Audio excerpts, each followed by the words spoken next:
بسم اللہ الحمدللہ والصلاة والسلام علی رسول اللہ.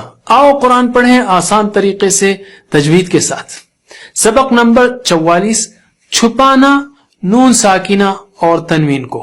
اسی کو اخفا کہتے ہیں لیکن چھپانا یاد رکھ لیں کافی ہے. گہری سانس لیجئے، مسکرائیے، مسکرانا سنت ہے. نون ساکینہ کس کو کہتے ہیں؟ جس نون پر سکون ہو.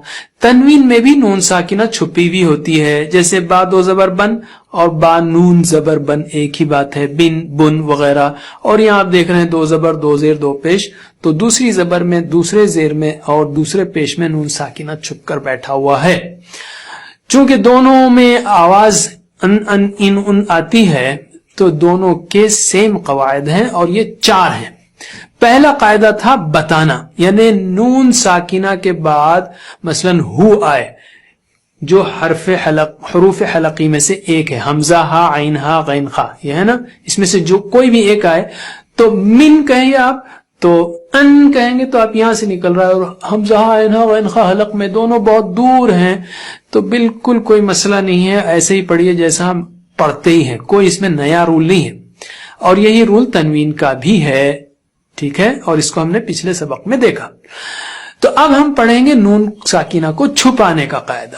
سوال یہ ہے کہ کیوں چھپائیں؟ تو مثال دیکھیے، ان سا کی، ان کہیے تو آپ کی زبان اوپر ٹچ ہو گئی ان، اور سا کہیے تو وہی زبان کی ٹپ کو نکال کر دانتوں کی ٹپ کے پاس، اوپر کی دانت کے ٹپ کے پاس لے آنا پڑے گا سا. تو اب یہ انسا جب کہہ رہے ہیں تو آپ مخارج میں ٹکراؤ ہو رہا ہے بازو بازو، تو کیوں نہ نون کو ہلکا کر دیا جائے یا دبا دیا جائے. اسی کو چھپانا کہتے ہیں، چھپا دیا جائے. کیسے چھپائیں گے نون ساکینہ کو؟ پہلے او کی آواز نکالیے، پھر سا بولنے کی تیاری کیجئے. سا بولنے کی تیاری کے لیے آپ کو زبان کی نوک سامنے لانا پڑے گی اور ٹچ مت کیجئے، ناک سے آواز نکالیے، سا ٹچ کر دیجئے، پھر سا، اس طرح سے، یعنی ناک سے 2 حرکت کی آواز نکالیے، اسی کو غنہ کہتے ہیں. اسی طرح 15 حروف کو چھپایا جا سکتا ہے، تھوڑی سی پریکٹس چاہیے. تو نون ساکینہ ہو یا تنوین ہو، اس کے بعد یہ حروف آئیں، سا دا دا تا دا تا زا سا سا، ادھر سے، چونکہ یہ سب زبان کی نوک سے نکل رہے ہیں تو یہ ٹکراؤ کی وجہ سے سب اخفا کے حروف ہیں. اور یہی مسئلہ جیم شین دا کا قاف میں ہے اور فا میں بھی. تو 9 اور 6 15، فا کو اوپر سے ادھر لا لیجیے آپ، تو 15 حروف میں اخفا ہوتا ہے. اچھی طرح یاد رکھ لیجیے، بالکل سمپل ہے ہماری نظم میں یاد رکھنا. اور ہماری نشانی ہے کہ ادھر نون ساکینہ ہے اور ادھر کوئی حرف آ رہا ہے تو نون ساکینہ کو چھپانا ہے. اوکے. اور یہ کیوں چھپانا ہے؟ ایک وجہ ہو سکتی ہے واللہ عالم کہ غنہ نہ کریں گے آپ، نہیں کھینچیں گے تو ہو سکتا ہے دب ہی جائے.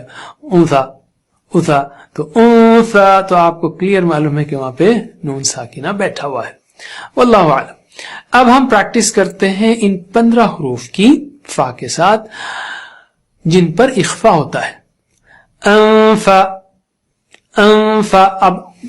اب کہہ رہا ہوں میں، اس کے بعد فا بولنے کی تیاری کر رہا ہوں ہونٹ کو دانت پہ لگاتے ہوئے، اور اس دوران ناک سے غنہ کر رہا ہوں انفا. اسی طرح انفا انذا انضا انت اندا انطا انزا انسا انصا. چونکہ ہم تا ذا ذا تا ذا، یہ بہت موٹے اونچے حروف ہیں، ان کی تیاری میں جب لگیں گے تو نون ساکینہ بھی بہت موٹا اونچا ہو جائے گا، یاد رکھیے. انجا انشا انبا، انبا، نون ساکینہ بھی بہت موٹا اونچا ہو گیا. انبا انکا انقا، قاف اونچا ہے تو نون ساکینہ بھی اونچا ہو جائے گا، انقا. ٹھیک ہے. نون ساکینہ و تنوین کے قاعدے قرآن کے ہر صفحے میں تقریباً 9 مرتبہ آئے ہیں. تو اب ہم قرآنی الفاظ کی پریکٹس کریں گے. ٹھیک ہے. فا کی مثال لیجئے. فا بولنے کی تیاری کرتے کرتے ناک سے آواز نکالنا ہے.